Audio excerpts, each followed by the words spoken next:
Hello my dear students, अस्सलाम वालेकुम वरहमतुल्लाहि वबरकातुहू। स्टूडेंट्स, ये हमारा पांचवा लेक्चर है। पिछले लेक्चर में हमने डिस्कस किया था वाइट ब्लड सेल्स। इस लेक्चर में हम डिस्कस करेंगे types of white blood cells. Format elements classify होते हैं तीन प्रकार के टाइप्स में, जिसमें पहला टाइप आता है रेड ब्लड सेल, दूसरा टाइप आता है वाइट ब्लड सेल, तीसरा टाइप आता है प्लेटलेट्स। तो जो रेड ब्लड सेल्स वो हमने डिस्कस किया, वाइट ब्लड सेल्स वो हमने डिस्कस किया। अब आज इसके types of white blood cells पढ़ेंगे स्टूडेंट्स। जो वाइट ब्लड सेल्स हैं स्टूडेंट्स, वो क्लासिफाई होते हैं दो प्रकार के टाइप्स में, जिसमें पहला टाइप आता है ग्रैन्युलोसाइट्स, दूसरा टाइप आता है ग्रैन्युलोसाइट्स। जो कि ग्रैन्युलोसाइट्स हैं स्टूडेंट्स, इसमें ग्रैन्युलोज प्रेजेंट होते हैं। ग्रैन्युलोसाइट्स में ग्रैन्युलोज एब्सेंट होते हैं। तो ग्रैन्युलोसाइट्स में एंजाइम प्रेजेंट होते हैं, जिस उस एंजाइम का नाम है हाइड्रोलिटिक एंजाइम। स्टूडेंट्स वो कहाँ होते हैं? साइटोप्लाज्म में। तो स्टूडेंट्स इओसिनोफिल ग्रैन्युलोसाइट्स जो है वो क्लासिफाई होते हैं तीन प्रकार के टाइप्स में, जिसमें पहला टाइप आता है इओसिनोफिल, दूसरा टाइप आता है बेसोफिल, तीसरा टाइप आता है न्यूट्रोफिल। जो कि पहला टाइप है इओसिनोफिल, उसको हम इओसिनोफिल क्यों कहते हैं स्टूडेंट्स? क्योंकि इओसिनोफिल स्टेन होता है इओसिन डाई से, जो कि एसिडिक डाई होता है स्टूडेंट्स। तो दूसरा पॉइंट जो है वो 2 to 3% प्रेजेंट होते हैं हमारे ब्लड में, वाइट ब्लड सेल्स में। तो स्टूडेंट्स उसका जो न्यूक्लियस है वो बाइलोबड होते हैं, 2 लोब्स होते हैं स्टूडेंट। बाइलोबड का माने बाइलोबड ऑफ न्यूक्लियस ऐसा होता है स्टूडेंट्स, पहला लोब और 2 लोब। न्यूक्लियस एक है, उसमें 2 लोब्स हैं, 1 और 2।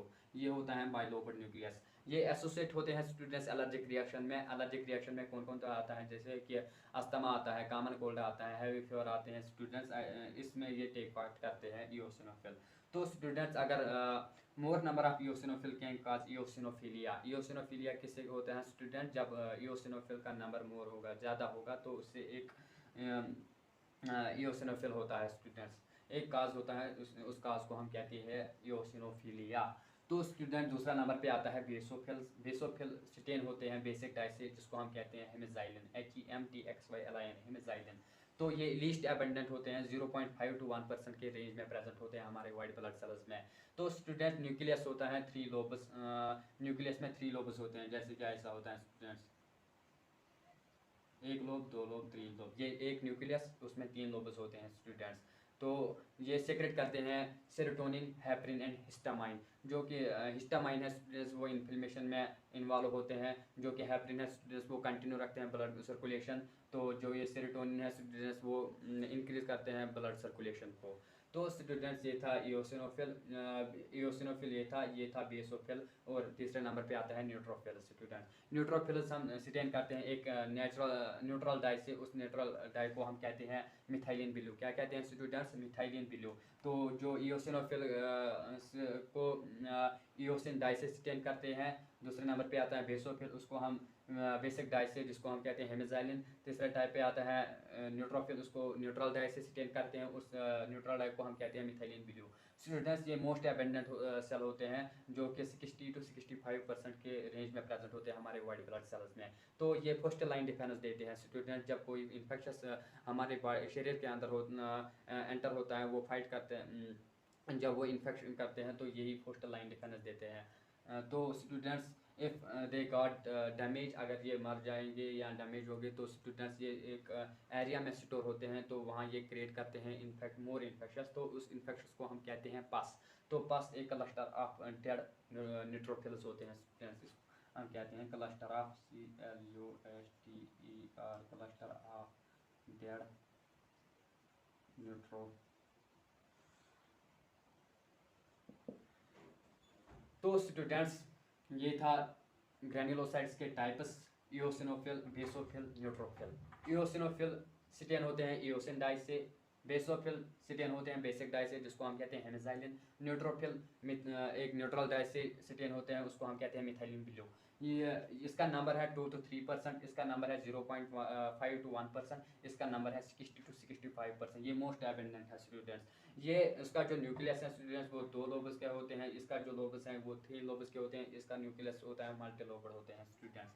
जो ये अगर ज़्यादा नंबर होगा इओसिनोफिल का, वो एक काज करता है, उसको हम कहते हैं इओसिनोफिलिया। ये सेक्रेट करते हैं सेरोटोनिन, हेपरिन एंड हिस्टामाइन। ये स्टूडेंट्स अगर ये किसी एरिया में प्रेजेंट हो गए, या डेड न्यूट्रोफिल प्रेजेंट हो गए किसी एरिया में, ये क्रिएट करता है इन्फेक्शन। उस इन्फेक्शन को हम कहते हैं स्टूडेंट्स पस। जो कि पस हम उसे कहते हैं, जो कि क्लस्टर ऑफ डेड न्यूट्रोफिल्स को हम पस कहते हैं। तो स्टूडेंट्स अब बारी आ गई एग्रेनुलोसाइट्स की। एग्रेनुलोसाइट्स के दो टाइप्स होते हैं, जिसमें पहला टाइप आता है लिम्फोसाइट, दूसरा टाइप आता है मोनोसाइट्स। स्टूडेंट जो ये लिम्फोसाइट है उसका नंबर है 20 to 25%। कितना नंबर होता है स्टूडेंट? 20 to 25%। ये स्मॉल होता है। ये उसके जो सेल जो न्यूक्लियस हैं स्टूडेंट्स, उसका राउंड होते हैं, राउंड इन शेप होते हैं students. Cell with round nucleus and little cytoplasm, cytoplasm भी छोटा होता है स्टूडेंट्स। तो ये जो लिम्फोसाइट हैं ये एग्जिस्ट होते हैं दो टाइप्स में, जिसमें पहला टाइप आता है बी लिम्फोसाइट, दूसरा टाइप आता है टी लिम्फोसाइट। जो कि पहला टाइप है बी लिम्फोसाइट, ये फार्मेशन, उसकी फार्मेशन कहाँ होती है स्टूडेंट्स? उसकी फार्मेशन होती है बोन मैरो में। तो ये न्यूट्रलाइज करते हैं फॉरेन इन्फेक्शंस को, फॉरेन इन्फेक्शंस को या फॉरेन सबस्टेंस को स्टूडेंट्स, वही सबस्टेंस इन्फेक्शंस होता है। तो ये टी लिम्फोसाइट जो है स्टूडेंट्स, ये कहाँ फार्म उसकी जो फार्मेशन होती है वो कहाँ होती है? पहले ये फार्म होते हैं बोन मैरो में, देन ये मैच्योर होने के लिए थाइमस में जाता है स्टूडेंट्स। तो ये डायरेक्ट किल करते हैं इन्फेक्शंस को। तो स्टूडेंट्स उसमें दो प्रकार के सेल्स होते हैं, cytotoxic T cells and helper T cells. जो साइटोटॉक्सिक टी सेल्स होते हैं स्टूडेंट्स, वो डायरेक्ट किल करते हैं इन्फेक्शंस को। जो ये हेल्पर टी सेल्स हैं स्टूडेंट्स, वो इंफॉर्मेशन देते हैं बी लिम्फोसाइट्स को। तो वो जो बी लिम्फोसाइट हैं वो सराउंड होते हैं उस इंजरी पार्ट को और फाइट करते हैं एंटीजेंस के खिलाफ। तो स्टूडेंट्स ये था टाइप्स ऑफ लिम्फोसाइट्स। लिम्फोसाइट्स हमने डिस्कस किया है स्टूडेंट्स, टाइप्स भी डिस्कस किए हैं।